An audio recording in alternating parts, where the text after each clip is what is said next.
하나님의 평강이 예배드리는 모든 분들에게 가득하시길 바랍니다. 아멘. 서로 돌아보시면서요.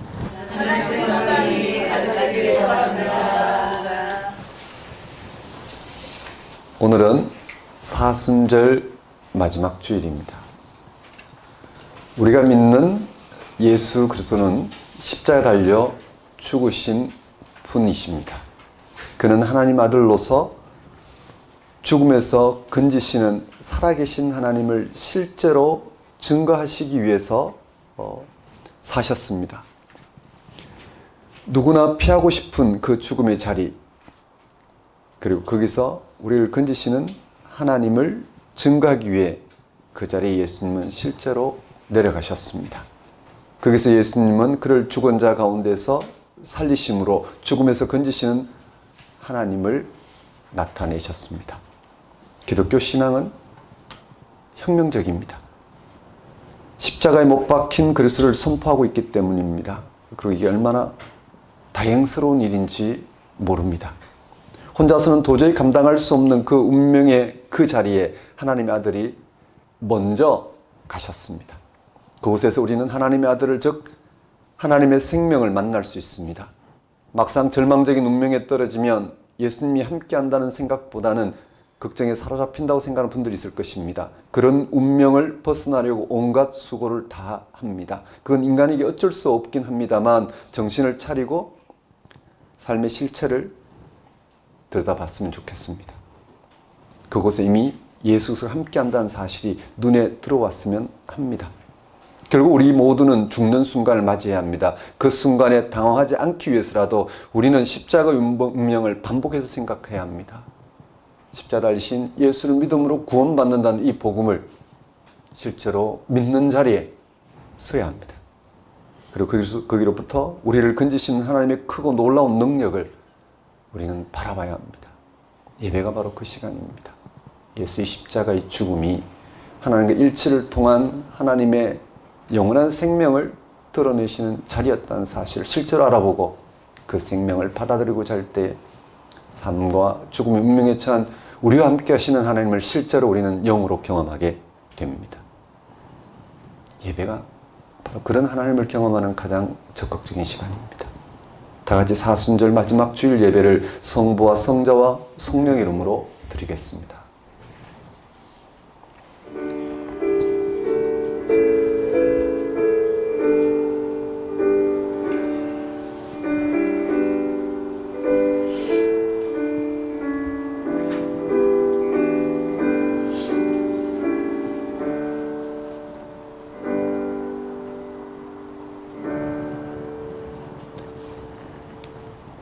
주 여호와께서 학자들의 혀를 내게 주사 나로 공고한 자를 말로 어떻게 도와줄 줄을 알게 하시고 아침마다 깨우치시되 나의 귀를 깨우치사 학자들같이 알아듣게 하시도다.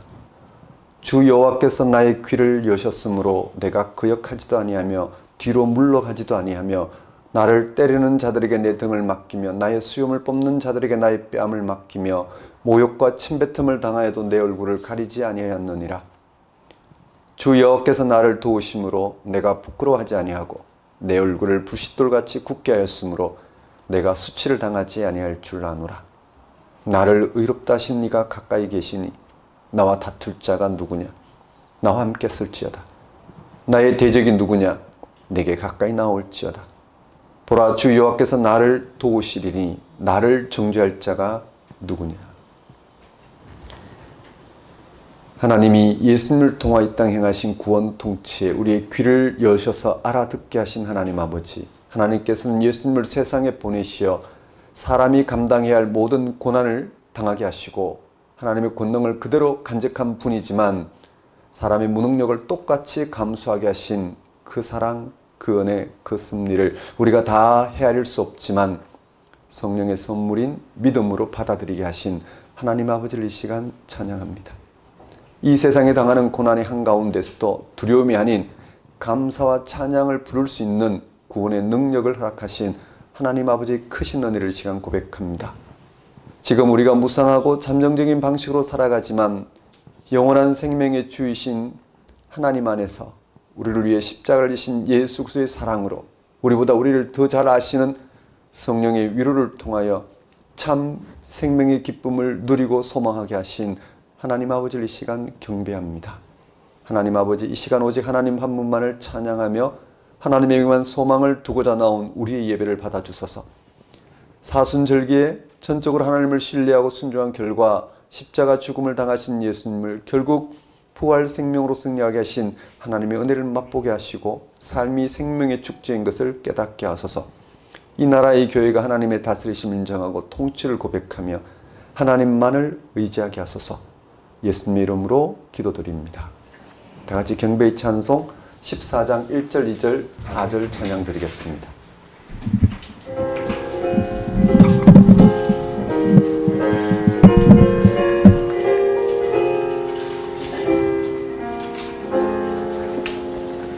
주리 하나님 하늘에 계시니 온전한 민주 앞에 찬송하네. 이 천지 만물도 주 앞에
같이 사도신경으로 신앙 고백하시겠습니다.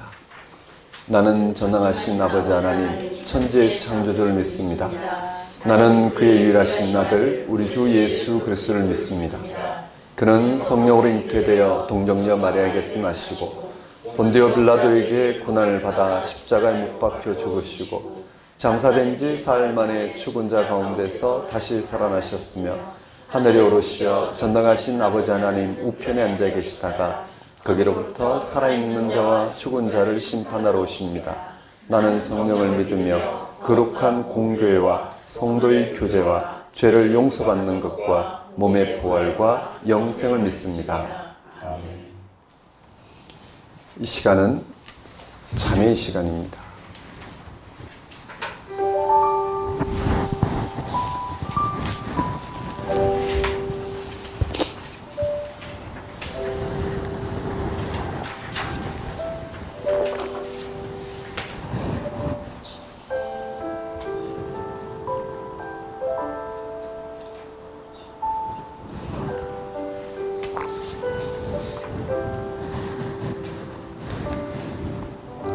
예수님이 세상에 오신 이유는 분명합니다.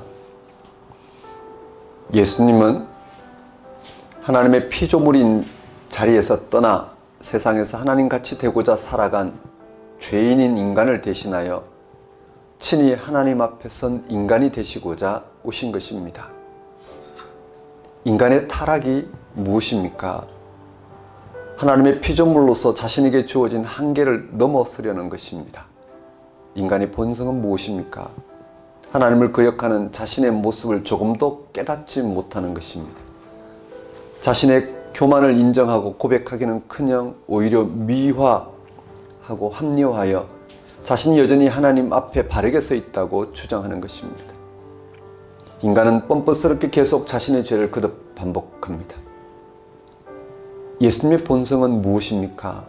다른 무엇도 아니고 실제로 죄 그 자체로부터, 모든 죄의 뿌리로부터 자유롭다는 것입니다. 예수님은 죄된 방식으로 세상에 살지 않으셨습니다. 그분은 우리와 똑같은 사람이셨고 그분의 모습도 우리의 모습과 조금도 다르지 않습니다. 그분도 매 순간 세상에서 인간들이 살아가는 방식으로 살도록 죄의 유혹을 받았습니다. 예수님의 무죄는 그분의 모습이 아니라 그분의 삶과 행동이었습니다. 예수님은 세상에서 인간이 하나님 같이 되려는 유혹을 물리치셨습니다. 하나님의 아들로서 하나님과 동등하신 그분이 자신을 철저히 비우셨습니다. 그리고 그는 하나님과 같이 되려고 하다가 하나님을 거역하는 어리석은 인간의 자리에 오셔서 어리석은 인간이 어떤 운명에 처해 있는지 보이셨습니다. 그렇게 하신 것은 하나님을 거역하는 모든 인간을 대신하여 모든 인간의 죄를 고백하기 위한 것입니다. 모든 인간의 죄를 대신 지시고 모든 인간의 이름으로 하나님 앞에서 창조주 하나님의 창조사역을 증거하기 위해서입니다. 모든 인간을 대신하여 그리고 모든 인간을 위해 하나님 앞에서 피조물의 자리에 서신 것입니다. 예수님이 그 자리에 친히 서셔서 모든 인간을 대신하여 그리고 모든 인간을 위해 인간의 죄를 극복할 수 있게 하셨습니다. 예수님은 친히 회개의 세를 받으시고 결국 십자가에 달려 죽기까지 하나님께 순종하심으로 모든 인간이 자신의 죄를 알아보고 회개할 수 있도록, 그래서 하나님의 피조물의 자리에서 새로운 피조물로 거듭날 수 있도록 하셨습니다. 지금 우리는 예수님에게서 하나님과 우리의 질적인 차이를 알아보고 창조주 하나님의 창조사역 안에서 새롭게 되는 피조물로서 살아가도록 부름받았습니다. 그래서 우리 한 사람 한 사람은 그 부름에 집중하여 하나님과 우리의 질적인 차이를 알아보고 하나님의 의한 구원, 생명 가운데 살아가고자 합니다. 그런 우리는 하나님과 일치를 통해 성취되는 영원한 생명을 십자가 달신 예수를 통해서 확인하고 그 생명을 우리의 생명으로 받아들이고자 하는 자리에서 그 생명이 계실 하나님과 화해를 이루는 삶을 살게 되었습니다. 사랑하는 성도 여러분, 한 주간의 삶을 돌아보십시오. 여러분 이 세상에서 무엇을 생명으로 붙들고 사셨는지, 여러분에게 이 육신의 삶으로 이 세상과의 관계에서 생명 조건들을 허락하시고 그리고 하나님의 생명 가운데 살아가게 하신 그 의도대로 여러분 사셨는지요? 아니면 그런 생명 조건에 휘둘려 여러분의 단 한 번뿐 이 땅의 삶을 허비하고 사셨는지, 이 시간 예수 그리스도 안에서 하나님이 허락하신 온전한 생명을 알아보고 그 빛 가운데에서 우리의 모든 삶을 책임지시고 새롭게 하시는 하나님이 함께 하시는 삶, 이 삶을 가장 분명한 방식으로 알아보고 살아갈 수 있도록 회개와 간구를 드리도록 하십시다.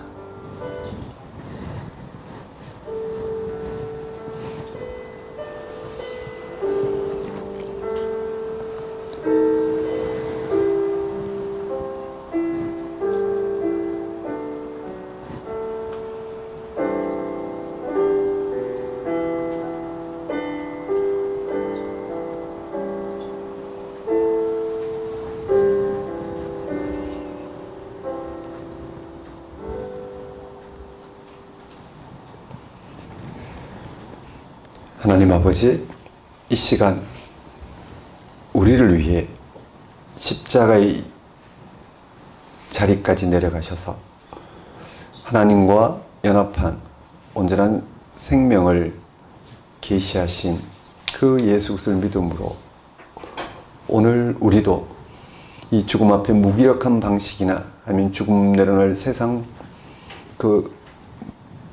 것을 소유하는 방식으로 살아가는 그런 삶이 아니라 하나님과 연합을 통해 이루어질 생명을 우리의 참 생명으로 알아보고 그 생명의 빛 가운데에서 우리와 함께 하셔서 우리의 삶을 생명 충만하게 인도하시는 그 하나님과 함께 살아가는 그런 여정이 될 수 있도록 인도하여 주옵소서. 예수를 믿음으로 하나님과 온전한 일치를 통한 생명이 우리의 삶을 온전히 조명하는 한 주가 될 수 있도록 역사하여 주옵소서. 예수 이름으로 기도드립니다. 다 같이 영광송 3장 찬양 드리겠습니다.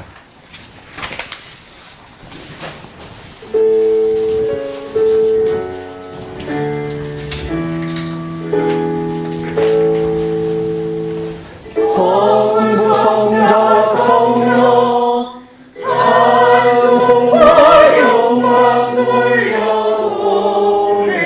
돌려보내세 대처로 지금까지 또 영원을 공포 성사위께 영광 영광 아멘. 이 시간은 봉헌 시간입니다. 봉헌 찬송 68장 찬양 드리면서 준비한 예물 하나님께 봉헌하도록 하겠습니다.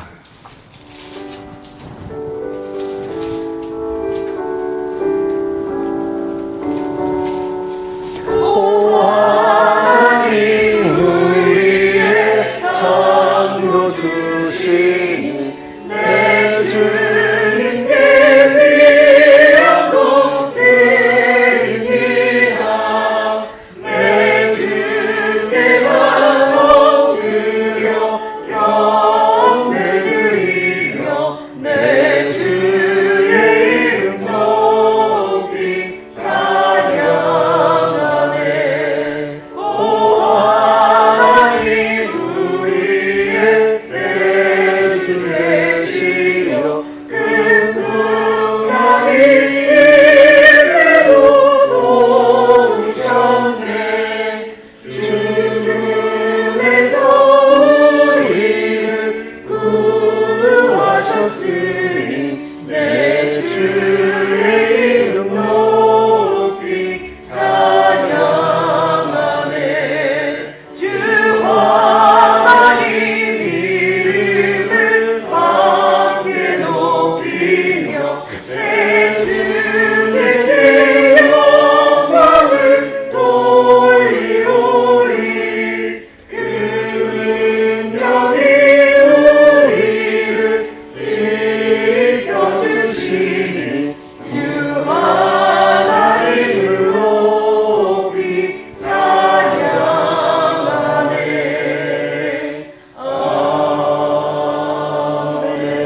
아멘. 세상의 완성자이신 하나님, 믿음 안에서 한 형제 자매가 된 우리 모두 기쁨과 평화의 마음으로 예배를 드립니다. 하나님은 외아들 세상에 보내시어 우리의 구원을 위해 십자가의 죽음을 당하게 하셨으며 죽은 자로부터 살리시어 영원한 생명으로 옮기셨습니다. 이 사실이야말로 하나님 행하신 구원의 참 능력이며 신비입니다. 우리가 이 사실을 믿고 일치하여 하나님께서 행하신 놀라운 구원의 복음을 세상에 증언하며 살아갈 수 있게 하셨습니다. 온갖 어려움과 위협과 불안과 유혹에도 불구하고 그것이 바로 예수님을 통해서 죄와 죽음에서 해방된 사람들이 마땅히 기쁨으로 가야 될 길임을 알게 하셨습니다. 이런 길을 흔들리지 않고 걸어갈 수 있도록 우리에게 복음을 통하여 하나님의 구원의 신비에 생생하게 참여하게 하시어 고난의 현실을 기쁨으로 감당할 수 있을 만큼 하나님의 경험을 풍성하게 하시니 우리가 어찌 하나님께 감사 영광을 돌리지 않을 수 있겠습니까? 이러한 하나님의 다스림 가운데 살아가게 하신 하나님의 은혜를 이 시간 고백합니다. 우리의 모든 필요를 채우신 하나님께 감사의 영광을 돌리는 것은 우리의 마땅히 행할 바이며 또한 지극한 기쁨을 알고 하나님 앞에 들고 나온 저희 예물 건신을 받아주소서.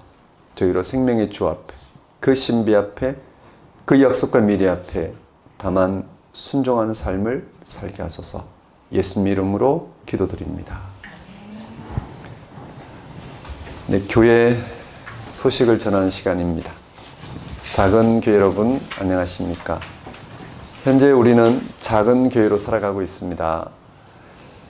작은 교회는 성경이 전하는 하나님 말씀을 바르게 알아듣고 그 말씀하시는 하나님과 일치하는 방식으로 그 말씀하시는 하나님이 약속하신 그 모든 일을 참으로 신뢰하는 방식으로 살아가고자 하는 신앙인들을 가리킵니다. 그래서 우리는 한 주에 한 번씩 특별한 시간을 내서 말씀을 공부합니다. 다른 모든 삶을 해결하는 만큼 우리도 이 말씀에 집중해서 하나님 우리를 통해 해결하신 그 문제를 우리가 확인하고 그리고 그게 일치해서 살아가고자 합니다. 그리고 그 하나님께 우리를 온전히 의탁하는, 그 하나님께 우리의 영혼을 온전히 맡기는 지금 같은 예배를 드립니다.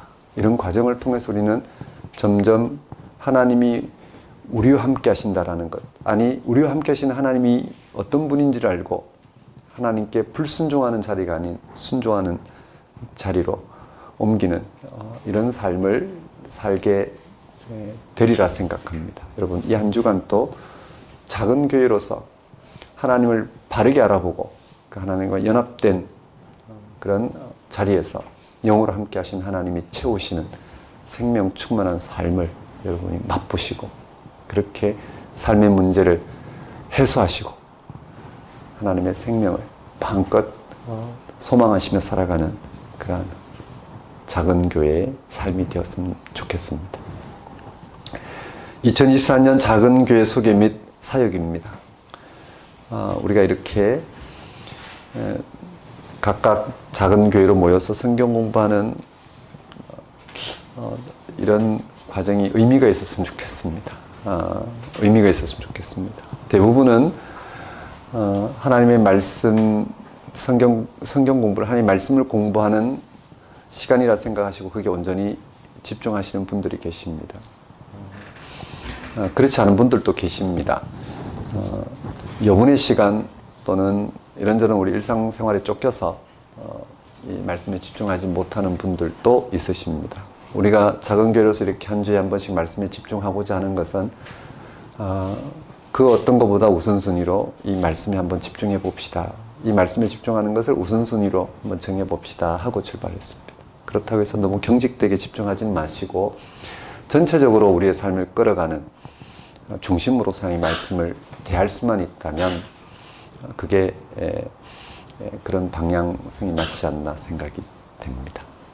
해서 함께 그렇게 집중해 갈 수 있으면 좋겠습니다. 이런저런 이유로 빠지셨는데 찔리려 하지 마시고 그거와는 상관없이 충분히 그럴 수 있습니다. 하지만 우리가 전체 이 말씀의 중심을 두고 우리가 살아가고자 이 말씀 공부에 참여하는 그런 시간으로 성경 공부를 이렇게 생각해 주시면 좋겠다라는 그런 안내입니다. 작은 교회 예배 안내입니다. 일부 주일 예배, 작은 교회 예배에 지금 드리고 있는 주일 오전 9시 예배입니다. 2부 주일 예배는 작은 교회와 함께하는 다음 세대 예배, 주일 오전 11시 예배입니다. 다음 주부터 시즌 4가 시작이 되죠. 예배 모임이지만 다음 주부터 시작이 됩니다.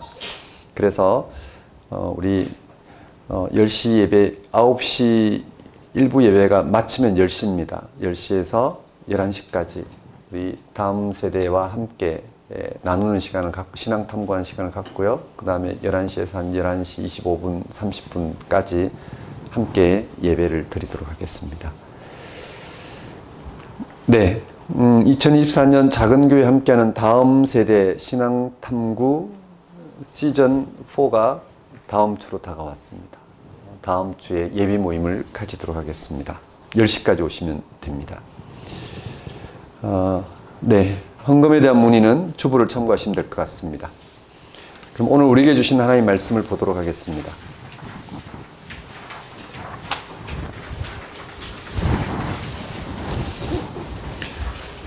오늘 우리에게 주신 하나님 말씀은 골로새서 1장 13절에서 23절까지 말씀입니다.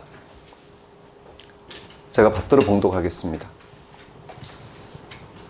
그가 우리를 흑암의 권세에서 건져내사 그의 사랑의 아들의 나라로 옮기셨으니 그 아들 안에서 우리가 속량 곧 죄 사함을 얻었도다. 그는 보이지 아니하는 하나님의 형상이시요 모든 피조물보다 먼저 나신 이시니 만물이 그에게서 창조되되 하늘과 땅에서 보이는 것들과 보이지 않는 것들과 혹은 왕권들이나 주권들이나 통치자들이나 권세들이나 만물이 다 그로 말미암고 그를 위하여 창조되었고 또한 그가 만물보다 먼저 계시고 만물이 그 안에 함께 섰느니라. 그는 몸인 교회의 머리시라. 그가 근본이시요 죽은 자들 가운데서 먼저 나신 이시니 이는 친히 만물의 어뜸이 되려 하심이요 아버지께서는 모든 충만으로 예수 안에 거하게 하시고 그의 십자가의 피로 화평을 이루사 만물 곧 땅에 있는 것들이나 하늘에 있는 것들이 그로 말미암아 자기와 화목하게 되기를 기뻐하심이라. 전에 악한 행실로 멀리 떠나 마음으로 원수가 되었던 너희를 이제는 그의 육체의 죽음으로 말미암아 화목하게 하사 너희를 거룩하고 흠없고 책망할 것이 없는 자로 그 앞에 세우고자 하셨으니 만일 너희가 믿음에 거하고 터 위에 굳게 서서 너희 들은 바 복음의 소망에 손들리지 아니하면 그리하리라. 이 복음은 천하 만민에게 전파된 바요 나 바울은 이 복음의 일꾼이 되었노라. 하나님 아버지, 이 시간 선포되는 말씀을 통하여 복음의 실체, 복음의 능력, 그 복음의 깊이를 온전히 헤아림으로 그 복음의 능력을 맛보고 복음의 깊이를 맛보고 복음의 실제에 참여하는 그러한 생생한 삶을 살아갈 수 있도록 인도하여 주옵소서. 예수님 이름으로 기도드립니다. 오늘 설교 본문은 골로새서 1장 13절에서 23절까지 말씀이고 제목은 본문을 인용하여 그의 십자가의 피로 화평을 이루사입니다. 오늘 설교 제목은 그의 십자가의 피로 화평을 이루사입니다. 본문 20절을 인용한 것입니다. 이 짧은 구절에 기독교 복음의 핵심이 담겨 있습니다. 화평은 화목, 화해, 연합, 일치 등과 같은 뜻으로 사용되었습니다. 예수님의 십자가의 죽음을 통해 하나님과 세상의 화해가 일어났습니다. 하나님과 세상의 화해는 하나님에 의해 세상이 완성되는 사건을 말합니다. 그 완성은 세상이 하나님과 연합을 통하여 하나님의 생명에 참여하는 것입니다. 하나님의 생명은 하나님과의 단절로 인한 죽음이 극복되는 생명입니다. 지금의 세상은 창조주이신 하나님에 의해 존재하고 생명활동하고 완성되는데도 불구하고 하나님과 단절된 상태입니다. 따라서 세상은 죽음의 세력 앞에 완전히 굴복하고 있습니다. 그런데 예수님의 십자가의 죽음으로 하나님과 연합을 통한 죽음이 극복되는 생명이 나타난 것입니다. 이 새로운 생명은 누구든지 예수를 믿는 자에게 주어집니다. 이것이 사도들이 전한 기독교의 복음입니다. 우리 기독교인들은 이 복음에 근거하여 죽음이 극복되는 생명에 참여하여 하나님과 화해를 이루고 살아가는 사람들입니다. 그런데 문제는 우리가 복음을 얼마나 분명하게 알아보고 있느냐 하는 것입니다. 우리는 우리가 하나님과 화해를 이룬 복음을 얼마만큼 정확하게 알고 있을까요? 그리고 그 복음에 근거하여 죽음이 극복되는 생명을 누리고 있을까요? 여러분 어떻습니까? 본문이 들어있는 골로새서는 감옥에 갇힌 사도 바울이 골로새 교회에 보낸 편지입니다. 당시 골로새 교회는 사도가 전한 복음에서 벗어나 잘못된 교훈에 몰두하고 있었습니다. 그 때문에 골로새 교회가 받아들인 복음이 크게 훼손되고 신앙의 본질에 심각한 문제가 발생했습니다. 그래서 바울은 이를 해결하기 위해 편지를 썼습니다. 골로새 교회의 복음을 훼손하고 있는 거짓 교훈은 어떤 것일까요? 바울이 골로새서 전반에서 언급한 내용을 통하여 그가 문제 삼은 잘못된 교훈이 어떤 것인지 유추해 볼 수 있습니다. 바울은 골로새서 2장 18절에서 다음과 같이 말했습니다. 아무도 꾸며낸 겸손과 천사 숭배를 이유로 너희를 정죄하지 못하게 하라. 또 2장 21절에서는 곧 붙잡지도 말고 맛보지도 말고 만지도 말라. 또 2장 23절에서도 이런 것들은 자의적 숭배와 겸손과 몸을 괴롭게 하는 데는 지혜 있는 모양이나 오직 육체 따르는 것을 금하는 데는 조금도 유익이 없느니라. 골로새 교회가 관심을 둔 거짓 교훈은 그곳에서 활동하던 일꾼들이 사도가 전한 복음을 유대교 전통과 헬라 사상으로 혼합된 방식으로 해석하고 가르친 것입니다. 사도가 전한 복음 그 자체에 집중하지 못하고 그 복음에 집중함으로써 하나님이 우리를 향해서 베푸신 그 구원이 무엇인지를 알아보지 못하고 다른 방식으로 해석하고 가르친 것입니다. 물론 그들도 예수 그리스도를 믿는다고 고백합니다. 하지만 실제 예수를 믿음으로서만 가능한 하나님의 생명에 다른 방식으로 참여할 수 있다고 가르친 것입니다. 그들은 헬라 사상에 만연한 하늘의 존재로부터 주어지는 신령한 지식으로 생명 충만할 수 있다고 가르쳤습니다. 또 그들은 유대교 전통에 근거하여 하나님의 생명에 참여하기 위해 인간의 행위도 강조했습니다.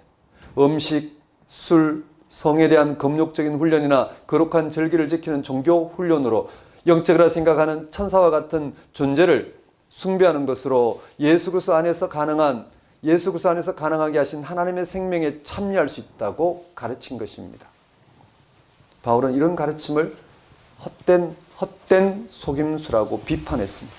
그런 것을 가르치는 자들을 골로새서 2장 4절에서 교묘한 말로 골로새 교인들을 속이는 자들이라고 언급했습니다. 오늘 한국교회에서도 역시 골로새 교회에서 벌어졌던 헛된 속임수가 되풀이 됩니다. 신앙 지식이나 신앙 경험에 만족하거나 신앙 지식, 즉 교리적으로 따지는 것이나 아니면 신앙 경험에 만족하거나 신앙 행위에 매달리는 것, 그리고 치유운동, 은사주의 등과 같은 것이 골로새 교회를 위협한 유대교와 헬라 사상의 혼합주의처럼 예수의 죽음을 이루신 구원의 복음을 훼손하고 있습니다. 오늘 우리는 사도 바울이 헛된 속임수에 솔깃해하는 골로새 교회를 향해 그가 전했던 복음을 다시 더 선명하게 전하는 그 복음에 귀를 기울이고자 합니다. 거기서 우리도 그 어떤 다른 것으로도 대신할 수 없고 흉내낼 수 없는 복음을 확인하게 될 것입니다. 그러면 당연히 복음 그 자체에 집중하게 될 것입니다. 바울은 거짓 교훈에 노출된 골로새 교회를 향하여 먼저 다음과 같이 전합니다. 본문 1장 13절 14절입니다. 그가 우리를 흑암의 권세에서 건져내사 그의 사랑의 아들의 나라로 옮기셨으니 그 아들 안에서 우리가 속량 곧 죄사함을 얻었도다. 바울은 여기서 두 가지 분명한 사실을 언급합니다. 하나님이 우리를 흑암의 권세에서 건지어 아들의 나라로 옮기셨다는 사실과 우리는 아들 안에서 죄사함을 얻었다는 사실입니다. 이 둘을 연결하면 하나님이 우리를 흑암의 나라에서 아들의 나라로 옮기심으로써 우리의 죄가 용서받았다는 것입니다. 죄가 용서받았단 말은 구원받았다 또는 생명을 얻었다는 뜻입니다. 이를 한마디로 하면 예수를 통하여 구원받았다는 것입니다. 이런 말을 모르는 기독교인은 없지만 실제로 하나님이 우리를 흑암의 나라에서 아들의 나라로 옮기심으로써 우리의 죄가 용서받았습니다라는 사실이 무엇과 같은지, 그것이 실제 삶에서 무엇을 말하는지 분별하지 못하는 기독교인들은 많습니다. 무엇보다 그런 것이 그저 신앙적으로 그런가 보다 하지 실제로 세상살이의 문제를 해결하는 구원의 능력으로 받아들이지 못합니다. 그러나 복음에 근거한 기독교 신앙은 세상살이의 모든 문제로부터 우리를 건져내는 구원의 능력입니다. 빈말이 아닙니다. 실제 우리가 처한 모든 삶의 문제로부터 구원의 능력으로 역사하는 사건이 기독교 신앙이 토대하고 있는 복음입니다. 그런데도 그 사실에 집중하려 하지 않습니다. 왜 그럴까? 그것은 성경이 전하는 복음을 확실하게 알아보지 못해서 그렇다고 할 수 있습니다. 바울은 하나님이 우리를 흑암의 권세에서 건져내셨다고 합니다. 여기서 바울이 언급한 흑암의 권세는 단순히 겉으로 나타나는 부도덕하거나 폭력적인 것만을 가리키는 게 아닙니다. 인간이 죽음에 의해 철저히 부정당하는 삶을 살고 있는 상태 그 자체를 가리킵니다. 지금 우리가 살아가고 있는 세상은 하나님이 만드셨으나 하나님과 단절된 탓에 구원이 필요한 세상, 곧 유한한 세상, 죽음이 주장하는 세상입니다. 우리는 모두 죽습니다. 죽음은 우리가 육신으로 살아가면서 기대하는 모든 것을 앗아갑니다. 죽음은 우리 자신을 포함한 모든 것을 부정해버립니다. 지금 우리가 무슨 노력을 다해도 우리의 모든 것을 부정해버리는 죽음을 피할 수 없습니다. 죽음이 이르기 전에도 우리는 현재의 삶에서 생명을 충분히 누리지 못합니다. 생명 충만이 무엇인지, 어디서 그것이 가능한지 모릅니다. 대신에 삶의 불안이 우리의 무의식 깊은 곳까지 지배합니다. 세상살이 조건에 너무도 쉽게 휘둘립니다. 잘 되면 잘 되는 대로, 못 되면 못 되는 대로 휘둘립니다. 돈, 능력, 소유, 건강, 이념 등에 의해 삶이 너무나 쉽게 훼손됩니다. 이러한 것들을 남들보다 더 많이 소유하면 할수록 더 매달리게 되고, 상대적으로 소유하지 못하면 못할수록 박탈감을 느낍니다. 자기가 언제 어떻게 잘못되지 않을까 하는 불안감과 이미 인생이 별 볼 일 없었다는 절망감이 깊어집니다. 그게 현재 우리가 처한 인간의 실존입니다. 그것이 현재 인간이 처한 운명입니다. 성경은 이런 인간의 실존 운명을 흑암의 권세 아래 있다고 하고, 그 원인을 하나님과의 단절로 인한 죄 때문이라고 합니다. 하나님과 단절되었기 때문에 인간이 처한 현실이라고 합니다. 바울은 하나님께서 흑암에 빠진 우리를 자신이 사랑하는 아들의 나라, 하나님이 사랑하는 아들의 나라로 옮기셨다고 말합니다. 여기서 하나님 아들은 당연히 예수 그리스도를 가리킵니다. 하나님의 아들의 나라는 예수 그리스도에게 성취된 살아계신 하나님에 의한 생명의 세계를 가리킵니다. 우리는 예수님에게 성취된 하나님의 생명 사건에서 우리가 죄 가운데 있다는 사실을 비로소 깨닫습니다. 그리고 생명이 하나님께 있다는 사실을 알고 거기에 참여하고자 합니다. 이것이 바울이 전하는 하나님의 아들 안에서 일어나는 죄사함입니다. 죄는 자기의 삶을 스스로 완성해야 한다는 강요와 욕망을 가리킵니다. 지금 우리가 살아가고 있는 모든 형태는 죄의 힘에 의한 것이라 봐도 과언이 아닙니다. 그러한 죄의 힘에 사로잡힌 삶은 아무리 노력해도 죽음에 의해 철저히 부정당하는 흑암에서 벗어나지 못합니다. 흑암이 깊이 휘둘릴 뿐입니다. 골로새 교인들이 복음에 집중하지 못하고 거짓 교사들의 교묘한 속임수에 사로잡힌 것도 결국 세상에서 자기의 삶을 성취하는 유혹과 욕망 때문입니다. 세상에서 영적인 것을 베풀어 줄 수 있는 대상을 찾아 영적 지식과 경험을 추구하고 거기에 참여하기 위해 온갖 행위와 노력을 하면서 뭔가 성취감을 느낍니다. 그런 방식으로 예수를 믿는다라고 처리하고 마는 것입니다. 죄사함을 얻었다는 말은 죽음에 의해 부정당할 수밖에 없는 삶의 강요와 유혹에서 벗어나 죽음에서 건지시는 하나님께 자신의 삶을 맡기게 되었다는 뜻입니다. 비로소 하나님과 연합을 통해 이루어질 그 생명을 받아들이고 그 생명에 이르게 하실 하나님을 긍정하게 되고, 그럴 때 하나님은 긍정한 우리에게 하나님이라는 존재에 의해 가능한 생명을 풍성하게 계시하는 방식으로 우리를 만나 주십니다. 흑암의 권세에서 아들의 나라로 옮겨졌다는 말을 다시 진지하게 생각해 보십시오. 그것은 예수 그리스도에 나타난 하나님의 생명에 의해 죽음 앞에서 부정당하는 삶의 유혹과 욕망에서 빠져나와 생명의 나라로 들어왔다는 뜻입니다. 무엇이 참 생명인지를 분별하게 되었다는 뜻입니다. 하나님의 아들 안에서 죄 사함을 얻었다는 것은 예수님에게 나타난 하나님의 생명에 참여함으로 지금 우리의 삶이 죽음을 극복하고 생명을 얻는다는 사실 앞에서 더 이상 다른 방식으로 삶을 헤아리지 않아도 된다는 뜻입니다. 진리를 만난 사람은 더 이상 다른 데서 진리를 찾아 헤매지 않고 사랑하는 사람이 있으면 더 이상 다른 이에게 마음을 빼앗기지 않는 것과 같습니다. 이것은 기독교 신앙의 상식에 속합니다. 문제는 우리가 하나님이 우리의 삶을 전적으로 새롭게 할 뿐만 아니라 지금 여기서 삶을 충만하게 하신다는 사실을 받아들이지 못한다는 데 있습니다. 말로는 예수 그리스도를 믿는다 하지만 실제로는 다른 방식으로 세상을 살아간다는 뜻입니다. 다른 방식으로 삶의 위로를, 삶의 만족을 찾습니다. 다른 데서 찾아봐도 속이 시원해지진 않습니다. 교회 생활에 열심을 내보지만 그것도 완전한 해결책이 되지 못합니다. 평생 불안하게 신앙생활을 하든지 그런 불안을 피하기 위해서 열광주의라는 착각에 빠지곤 합니다. 그래서 바울은 골로새 교회에게 우리를 죄사함에 이르게 하는 하나님의 아들의 나라가 얼마나 놀라운 세계인지, 얼마나 분명하게 임하였는지, 그리고 어떻게 그런 나라가 임하였는지를 골로새서 본문, 오늘 설교 본문 1장 15절에서 20절까지 15절에서 20절까지 특별한 양식을 가지고 우리에게 전해주고 있습니다. 즉 그리스도 찬가라는 문학 형식으로 우리에게 하나님 아들의 나라가 얼마만큼 놀랍고 생생하고 또 극적으로 우리 가운데 이루어졌는지 전하고 있습니다.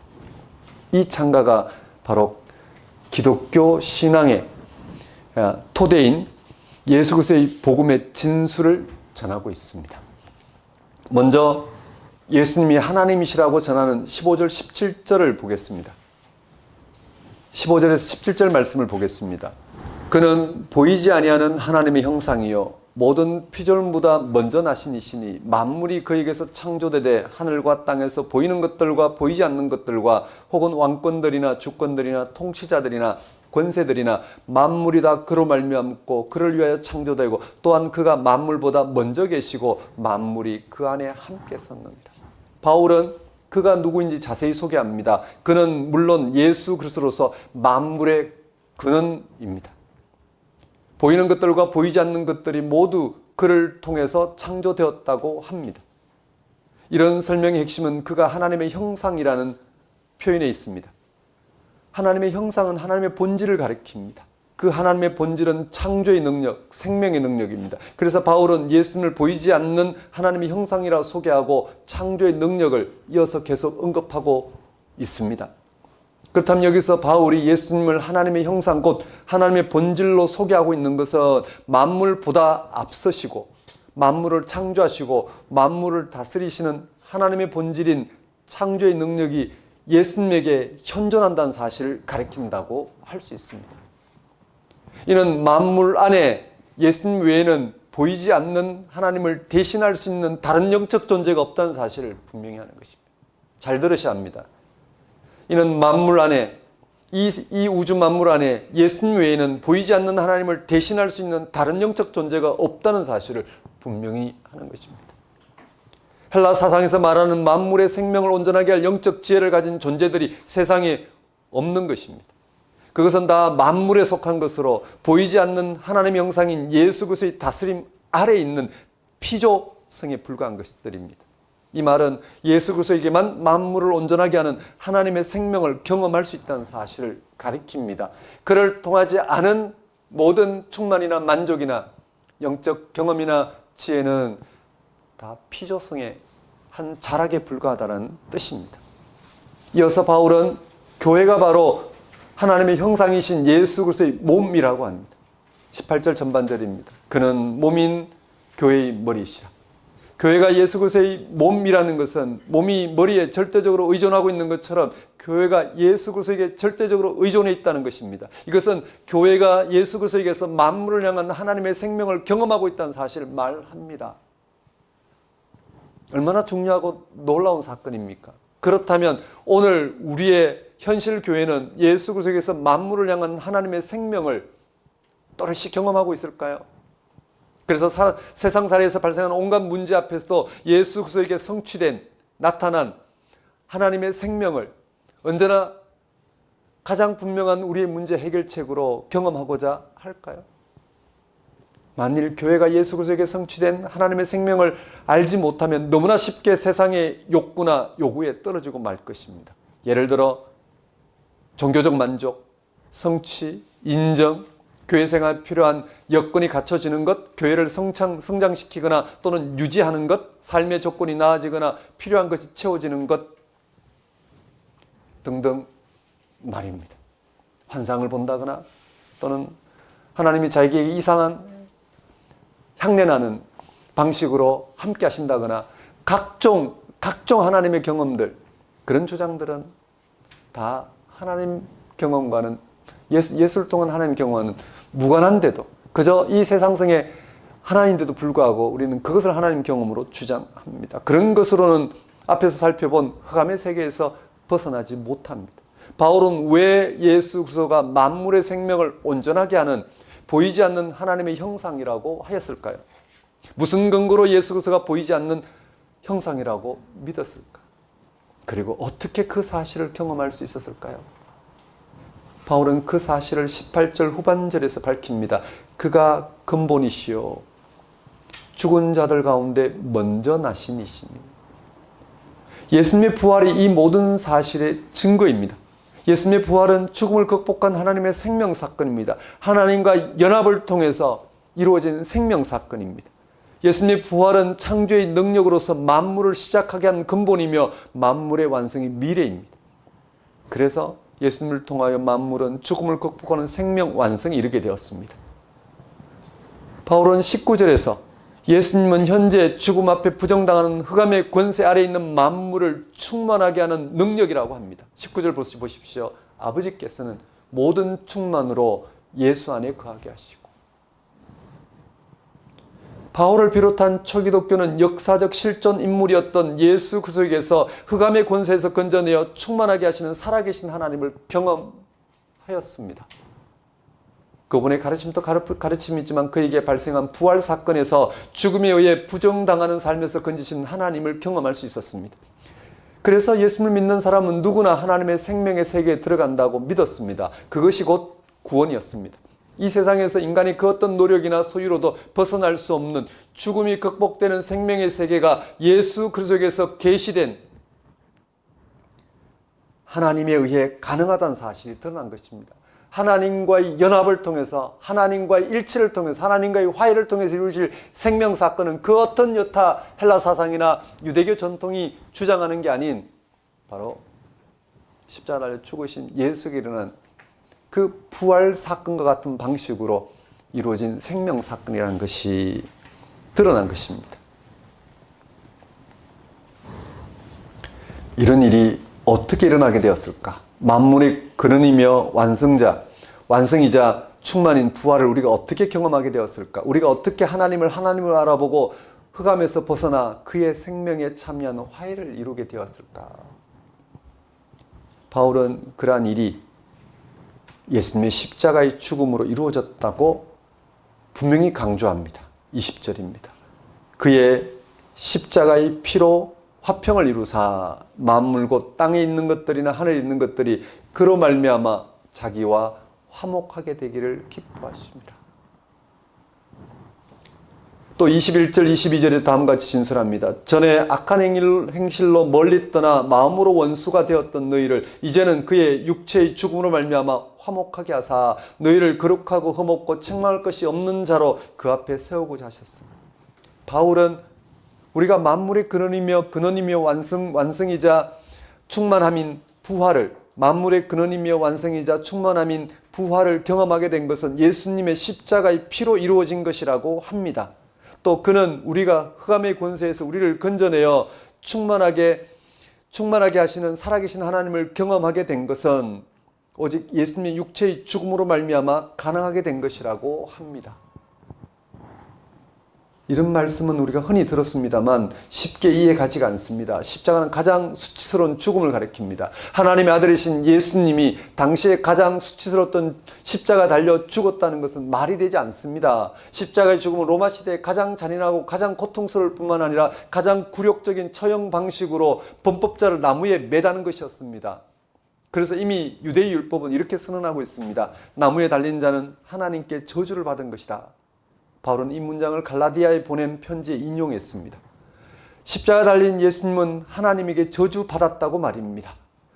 예수님을 대적하던 이들은 예수님이 당하신 십자가의 죽음을 거짓된 하나님 나라를 전하려다가 받은 벌이라고 생각했습니다. 신성 모독죄로 인해 예수님이 당할 만한 일을 당한 사건이라고 여겼습니다. 그런데 죽은 자로부터의 부활 사건을 통해서 모든 것은 새로운 국면으로 전환되었습니다. 예수님이 죽은 자로부터 부활한 사건을 통해서 그가 전하신 하나님 나라가 참되다는 것이 확정되고, 반면에 예수님을 거절하고 신성 모독죄로 십자가에 못 박은 이들이 거짓되었다는 것이 밝혀진 것입니다. 다른 말로 말하면 하나님과 연합을 통해서 이루어질 생명 사건이 예수님이 죽음을 통해서 드러난 이상, 그렇지 않은 모든 것들은 다 하나님과의 불화한 가운데, 불순종하는 가운데 있다는 사실이 폭로된 것입니다. 그런데 예수님은 왜 자신을 배척하는 이들에 의한 십자가의 죽음을 순순히 받아들였을까? 하나님은 왜 하나님의 사역을 감당하신 예수님을 그 반대자의 손에 죽도록, 그것도 치욕스럽게 죽도록 내버려 두셨을까? 다른 말로 말하면 하나님과 온전한 일치를 누린 그 예수님을, 하나님을 오히려 대적하고 있는 이들의 손에 왜 넘겨주셨을까? 바울은 예수님이 우리를 위해서 십자가에 돌아가셨다고 진술했습니다. 우리를 위해서. 예수님은 가난한 자에게 복음이 되는 하나님 나라를 전하기 위해 세상에 오셨습니다. 예수님은 이 사명을 충실하게 지키셨습니다. 비록 이 사명으로 인하여 예수님이 오히려 가난한 자의 운명에 내몰렸음에도 불구하고 말입니다. 예수님은 가난한 자에게 복음이 되는 하나님 나라를 선포하셨습니다. 그 징표로서 귀신 들린 자, 병든 자를 고치시고 죽은 자를 살리심으로 죽은 자의 부활에 이르게 하는 하나님의 고유한 능력인 하나님 나라가 예수님에게 임하고 있다는 사실을 드러내셨습니다. 그런데 이것은 이미 세상에서 기득권을 가지고 있는 사람들에게는 받아들일 수 없는 일이었습니다. 왜냐하면 자신이 인정받고 있거나 성취한 모든 것이 아무것도 아닌 것이 되고 말기 때문입니다. 그래서 그들은 예수님을 철저히 배척했습니다. 이것은 예수님이 자신이 전한 하나님 나라 때문에 그것을 거절하는 이들에 의해서 당할 수밖에 없는 일이었습니다. 어찌 보면 필연적인 일이었습니다. 그러나 예수님은 하나님 나라를 전하는 사명을 멈추지 않았습니다. 이것이 바로 하나님에 대한 예수님의 순종이었습니다. 하나님과 전적으로 일치하신 예수님은 하나님이 이 세상을 향해서, 이 세상과 함께 하신 하나님이 이 세상을 향해서 하시고자 하는 그 일, 하나님 나라를 전하는 사명을 끝끝내 포기할 수 없었습니다. 그는 순종할 수밖에 없을 만큼, 십자가 달려 죽기까지 순종할 수밖에 없을 만큼, 순종할 수밖에 없을 만큼 그는 하나님을 분명히 아셨기 때문입니다.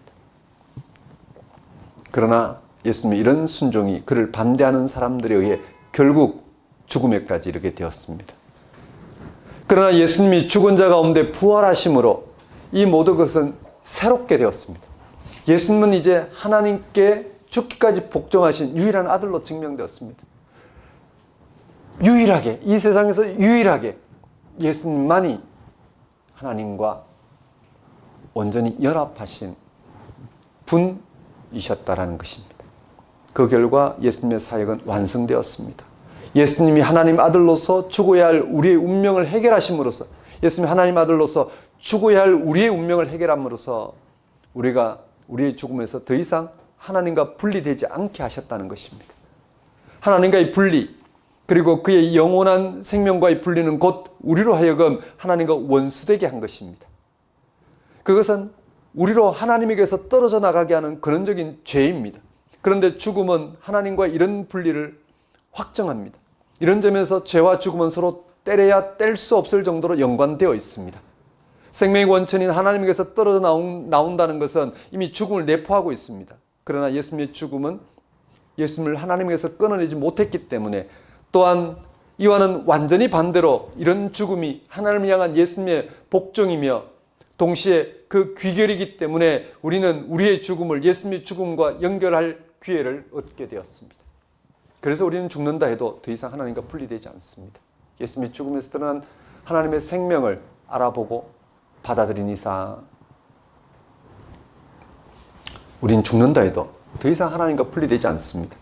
예수님의 죽음과 연결됨으로써 우리는 하나님의 영원한 생명과 하나 되어서 하나님의 예수님의 부활 생명에 참여하는 희망을 얻습니다. 예수님의 죽음은 한편으로는 하나님에게서 받은 사명, 곧 하나님 나라를 선포하는 사명에 순종한 결과입니다. 그러나 그것이 결과적으로 하나님에 의해서 우리가 구원받을 수 있는 유일한 길이 되었습니다. 왜냐하면 그의 죽음을 통하여 죽음 이편에서 죽음에서 건지시는 하나님을, 하나님 나라를 현실로 경험할 수 있게 되었기 때문입니다. 이로써 예수님의 죽음은 새로운 전망을 얻게 되었습니다. 이 전망은 곧 예수님의 죽음을 통해서 인류를 향한 하나님의 뜻이 실현된 것입니다. 인류를 향한 하나님의 뜻, 창조자 하나님 이 피조물을 함께함으로써 창조자 하나님의 고유한 권능인 영원한 생명 가운데 거하게 하시는 이 뜻이 실현된 것입니다. 예수님은 자신의 생명으로 하나님 나라를 전하고 그 나라에 순종하는 데 바쳤습니다. 그런데 이것은 곧 우리를 위한 것입니다. 우리의 구원을 위한 것, 하나님과 분리된 모든 것을 돌파해서 하나님과 그 생명과 우리가 하나가 될 수 있도록 하기 위한, 우리를 위한 것이었습니다. 따라서 우리는 예수님의 죽음에 참여하지 않고는 하나님과의 분리를 극복하는 죄의 사함도, 죽음이 극복되는 만물의 충만도 불가능합니다.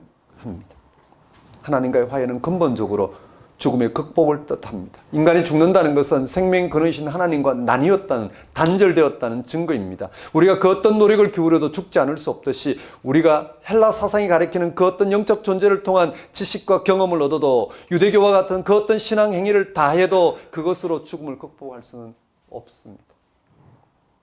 거기서는 하나님과의 진정한 화해가 일어나지 않기 때문입니다. 하나님이 함께 하신다고 고백하는 만큼 그는 하나님의 적대자, 대적자일 뿐입니다. 그런 모든 우리의 불순종이 저 십자가 달리신 예수를 통해서 비로소 극복될 수 있게 되었습니다.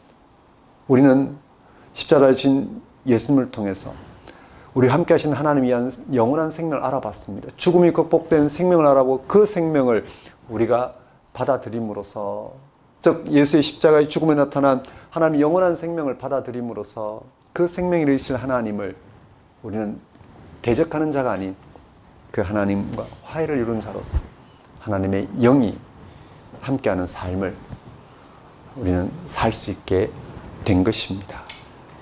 그렇습니다. 예수님이 보이지 않는 하나님의 형상으로 그에게서 세상을 창조하신 하나님의 생명을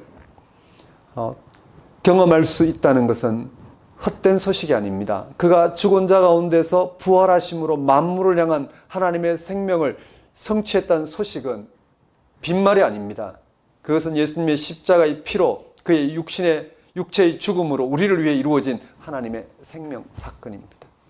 예수 그리스도가 죽음을 극복했으며 그를 통해서 우리도 이미 죽음 너머의 새로운 생명인 부활에 참여할 수 있게 되었습니다. 이 복음에 대한 믿음이 우리의 삶의 굳은 토대라고 한다면 우리가 이 세상에서 무엇을 두려워하겠습니까?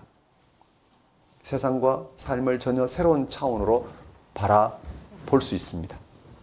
그래서 바울은 예수 그리스도의 사건을 증거하는 찬가를 전한 후에 골로새 교회를 향하여 23절 같이 사도들에게 들은 복음의 소망에 흔들리지 말라고 권면합니다.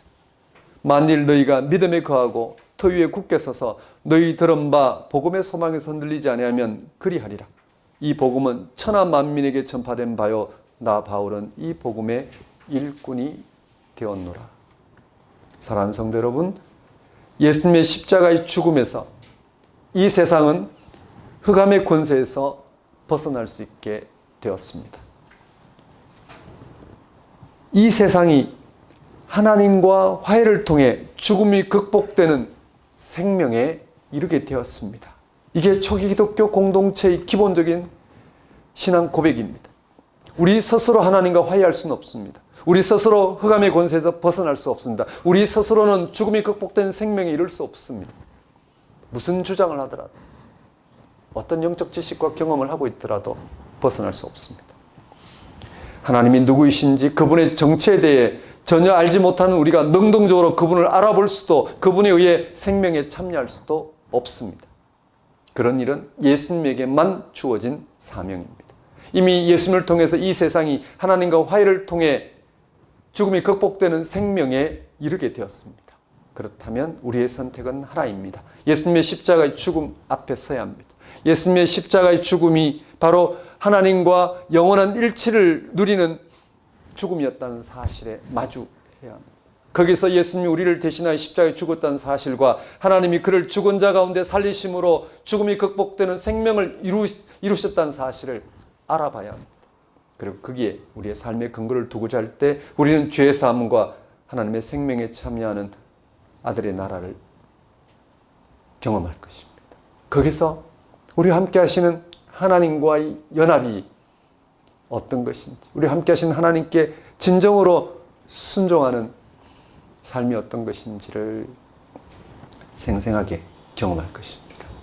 이것이 예수 그리스도의 복음에 의한 기독교 신앙입니다.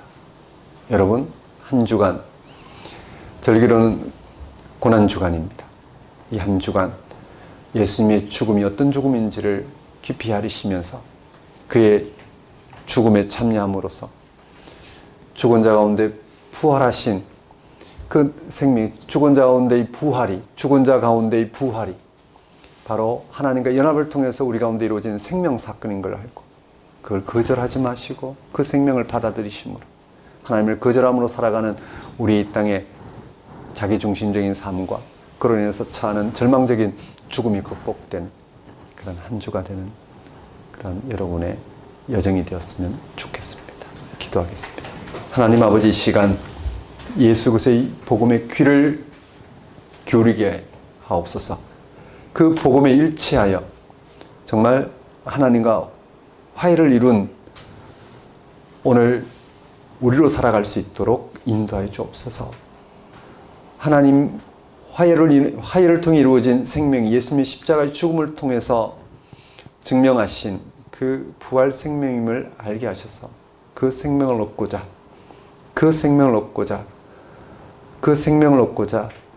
생명에 오늘 우리의 삶의 근거를 두고 그 생명을 보증하시는 영이신 하나님이 함께 하시는 삶을 살아가며 그런 하나님이 함께 하신다는 사실을 그 생명 충만을 통해서 온전히 고백하며 누리며 소망하며 살아갈 수 있도록 인도하여 주옵소서. 예수님 이름으로 기도드립니다. 다 같이 일어나셔서 결단의 찬송 94장 찬양 드리겠습니다.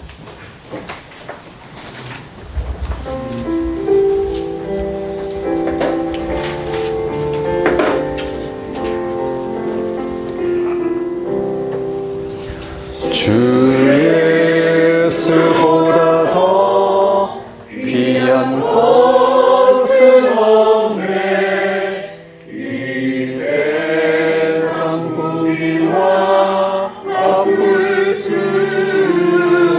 없네. 영주를 내 대신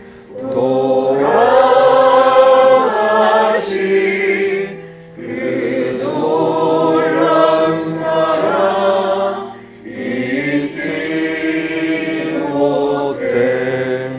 세상 즐거움 다 버리고 세상 자랑과 어렵네. 주 예수보다 더 귀한 것은 없네. 예수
것은 없네. 예수 밖에는 없네.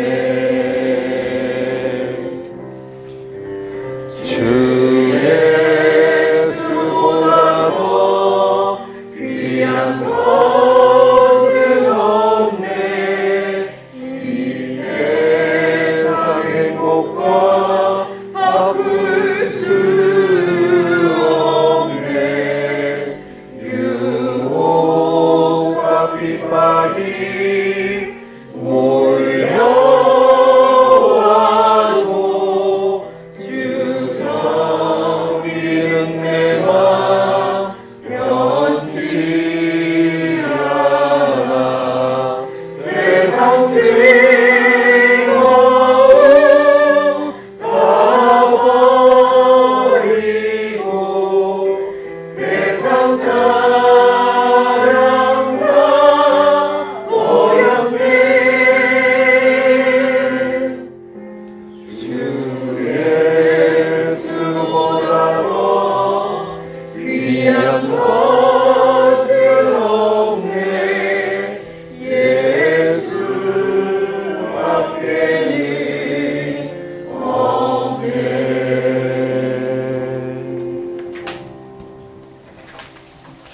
기도하겠습니다. 이제는 우리 주 예수 그리스도의 은혜와 하나님의 무한하신 사랑과 성령님의 교통하심이 예수님의 십자가의 죽음을 통하여 하나님과 세상의 화해를 이루신 참 복음에 집중하여 죽음이 극복된 생명의 참여에 살아고자 결단한 모든 성도와 세상 모든 사람과 만물 위에 영원히 함께 하시기를 축원합니다.